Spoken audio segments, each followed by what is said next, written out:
ლაშა ტალახაძე და პიანისტკა ელისო ბოლქვაძე კორუფციულ სქემაში გაეხვინენ და საციხე საქმე აქვთ უკვე შეკერილი. ეს ასე მოხდა. ბათუმში ტარდება ევროპის ჩემპიონატი ძალოსნობაში. ლაშა ტალახაძე, როგორც ძალოსნობის ფედერაციის პრეზიდენტი, ვალდებული იყო დიდი ხნით ადრე გაეწერა ეს ბიუჯეტი და ისე გამოეყოფინებინა თანხა ბიუჯეტიდან ტენდერების მიხედვით, ანუ კონკურენტულ გარემოში.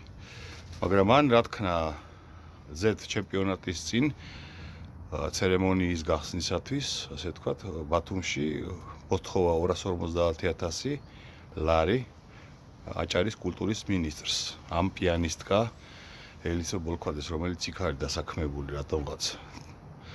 ხო და გამოუყვეს. ანუ ეს იმას ნიშნავს, რომ ყოველგვარი ტენდერის გარეშე პირდაპირ შესყიდვის წესით, ანუ კორუფციული გარიგებით ლაშა ტალახაძე და ელისო ბოლქვაძე საკუთარ ახლობლების კომპანიებს ჩაუჯებავენ ამ ფულზე, იქიდან აიღებენ ატკაც, ეს არის კორუფციის სქემა. ამიტომ ზიან ციხეში მაგალითად ვისაც არ ახსოვს ჯუა ბურჭულაძე თავდაცვის სამინისტროს ბიუჯეტს ძარცვავდა და რა ვიცი კიდევ ლილუაშვილი ბაგაბაღების ბავშვების საკვებს რომ იპარავდა და ასე შემდეგ. მოკლედ ტალახაძემ, ლაშამ და ელისო ბოლქვაძემ უნდა იცოდნენ რომ ციხეელით ეს კორუფცია, ეს არის ბიუჯეტის ძარცვა, ეს არის დამშეული მათი ქოძბანდის მიერ გაძარცულ დამშეული ხალხის კიდევ უფრო ძარცვა. ასე რომ მოამზადეთ სუხარები გამოახმეთ, ადრე თუ გვიან შეიძლება ეს ხელისუფლება და თქვენ წახვალთ ციხეში.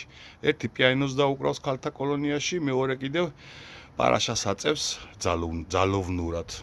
გავრცელეთ ეს ვიდეო. არავის არ უნდა შეერჩეს ხალხის ძარცვა. ასეა წესი.